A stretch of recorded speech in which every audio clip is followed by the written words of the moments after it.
what they call us. You're with Julian on the Brown Note, and I do a review or roundup of the Oscars every year, and I've got very little to say because it was kind of the most popular winners in winning list in Oscars history. Last year I reviewed Everything Everywhere All at Once, gave it 9.5 out of 10 when it came out.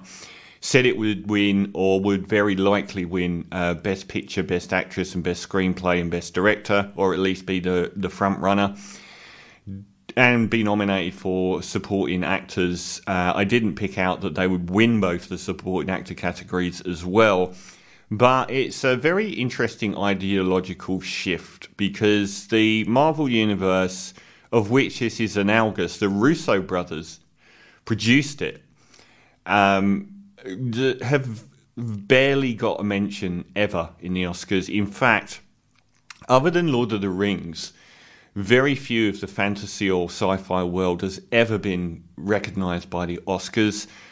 And this one's 7 and a clean, a sweep of the big awards, which is incredible. And it's also incredible that it picked up 3 acting Oscars. There's not many films that have done that. And even including Lord of the Rings, they only got 1 nomination for Ian McKellen in the Fellowship of the Ring.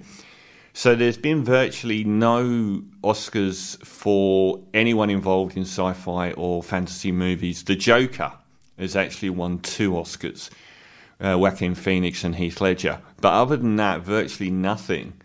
I think Christopher Nolan's Dark Knight trilogy was the closest it ever came to rattling that cage, but an incredible feat. But also, it was my number 1 film of the year. Great to see Guillermo del Toro's Pinocchio winning, because that category of Best Animated Feature Film, because that category has been so dominated by Pixar and Disney that it's really nice that someone isn't. Ke Huy Quan winning for Everywhere All at Once in Best Supporting Actor was just... Again, it's so popular seeing the guy from Temple of Doom, the little kid from Temple of Doom, hugging Harrison Ford decades later was just, I mean, how can you complain? Same with Jamie Lee Curtis. Whether her performance was the best, it's hard to grumble. It really is. I've always said the Oscars is all about momentum. And that film maintained its momentum all the way along, whereas a film like Tar had none. Almost. Angela Bassett would have been a deserving winner for Wakanda Forever, but Jamie Lee, go for it. I haven't seen the documentary winner Navalny, and I haven't seen any of the others. All Quiet on the Western Front I'm going to do a review of in a minute, and I felt Elvis was a bit shut out of technical categories. It was the most beautiful mounted film of the year for me. But the cinematography in All Quiet is superb. Don't know about makeup and styling, but for the whale to win that is seemingly on one character was very odd. Black Panther for costume. International feature was always going to be All Quiet on the Western Front. Production design, All Quiet on the Western Front. I would be interesting on the production design on a few of the other films on this list. Elvis, Babylon was a terrible film, but the production design was certainly amazing. And Avatar, which I've still not yet seen. The score, again, All Quiet on the Western Front. It became likely that film might upset Everything Everywhere All at Once at this stage by winning so many awards. I thought the score for Everything was superb by Sun Lux. I thought the score for Babylon was absolutely superb.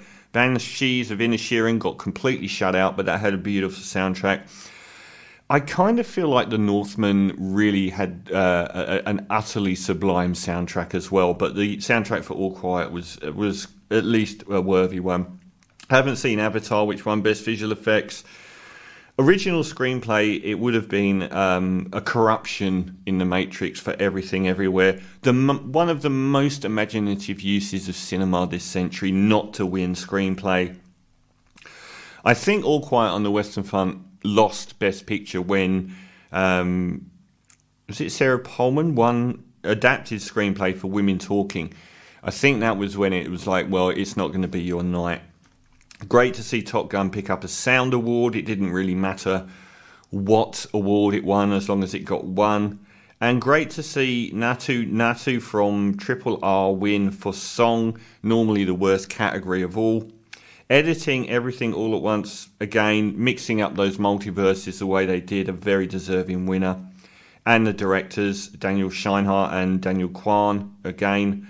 Brendan Fraser in The Whale. I haven't seen The Whale. It seems to get pretty average reviews.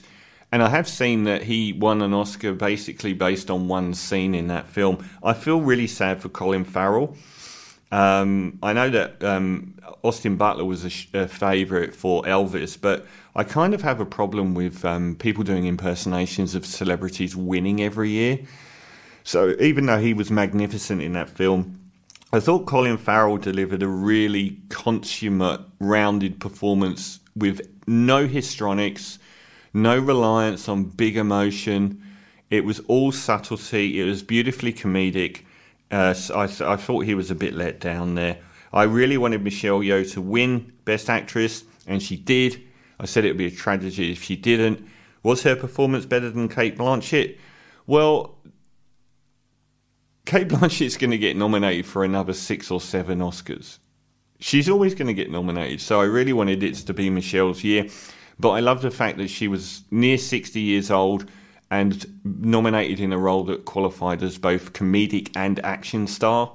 I really like the fact that it wasn't, dramatically she was great. She was great as an action star and she was great as a comedian. So I really think she was deserving. And Best Picture, obviously, Everything Everywhere All at Once. The only shutouts for me were The Northman. That was my second favourite film of the year, and Pearl. I gave both those films 9.5 out of 10. I can see why The Banshees of Inisherin didn't win much. It could have on another day. There wasn't a lot of momentum for it. But the only one I was surprised it didn't win was Colin Farrell for Best Actor.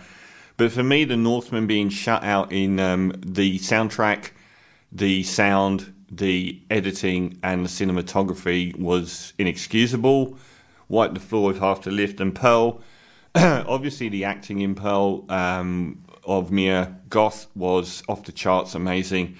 And the whole film I thought was a masterpiece. So they're the only flies in the ointment. But overall, yeah, it's not a lot to complain about.